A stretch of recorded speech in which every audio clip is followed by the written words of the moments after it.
Hey there. Okay, a little kerfuffle here on Facebook Live. That's totally my fault.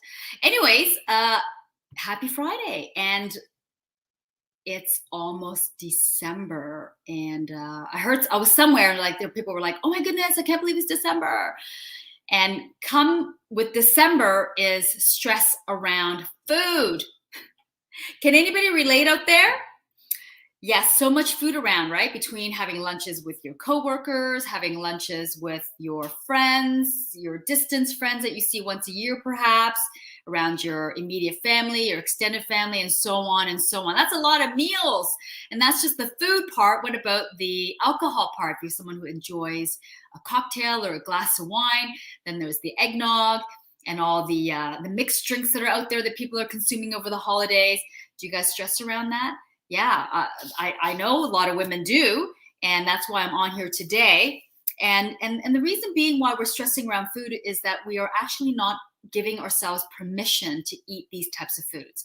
So let's call it the cakes and the cookies and the glutens and the sugars and you know the list I'm talking about, right? So all that list of food has now become the forbidden food list.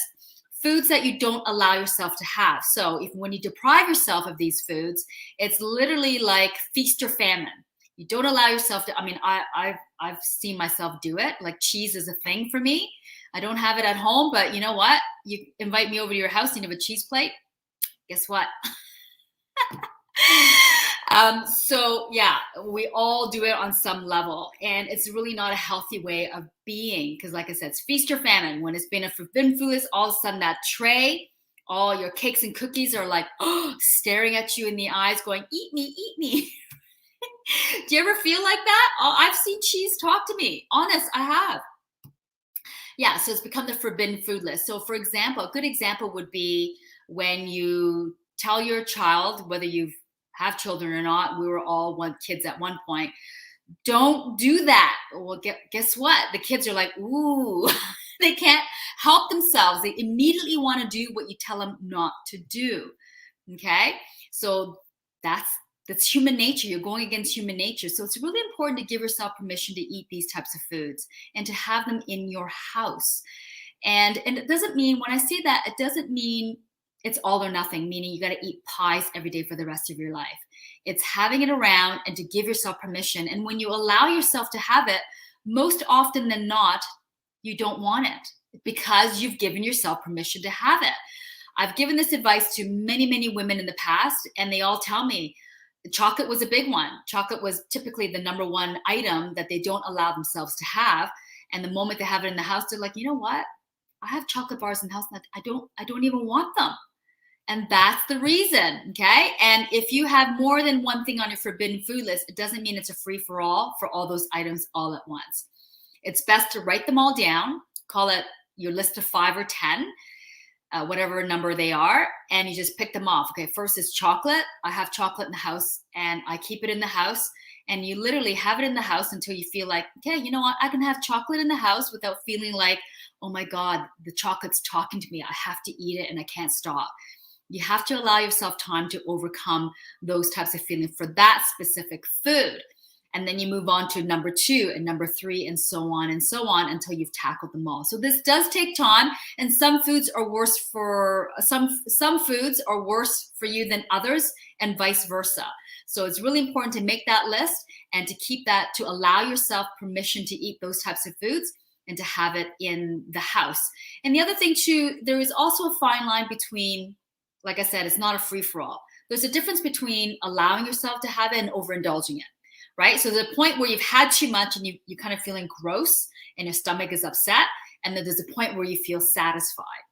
The key is to eat it until you feel satisfied and to eat it as slow as possible and to savor it, that food. Let's call it chocolate, for example. Okay, because chocolate is a big one for ladies. Savoring it, enjoying it, smelling it, tasting it, feeling the texture of it, and really engaging all of your senses. And that helps to helps to give you satisfaction in that very specific food. And that's how you can overcome the stress around food, especially over the holidays. Okay. So another good example I want to give you is You're hosting holiday dinner. Call it Christmas for Christmas sakes. Okay. And you made a big spread. You've got the turkey, you've got the ham, you've got the stuffing, you've got the vegetables, you've got all the desserts, the pies, the cookies, the cakes. Then you've got all the mixed drinks that are available, and so on and so on. All of a sudden, all your guests leave. The night is over. And guess what? You've got a mound of leftovers that you possibly could be eating for the next 3 to 5 days, even. So you put them all away. Day one, you're like, okay, you know what? Yeah, I'm really liking this turkey. The stuffing turned out really good, blah, blah, blah, blah, blah. And then day two, you're like, okay, you know what, Ma? Okay, nope, not bad. I really need to finish this food because I don't want to waste it. Day three comes around like, ugh, you know, I kind of really just don't want to eat this anymore. And that's what happens, right? So when you allow yourself to have it, you no longer want it as much as you think you want it. And the key is to give yourself permission. All right, so this is part one of part two parts, and do you stress around holiday food? So be sure to tune in next week, and I will see you then. Bye for now.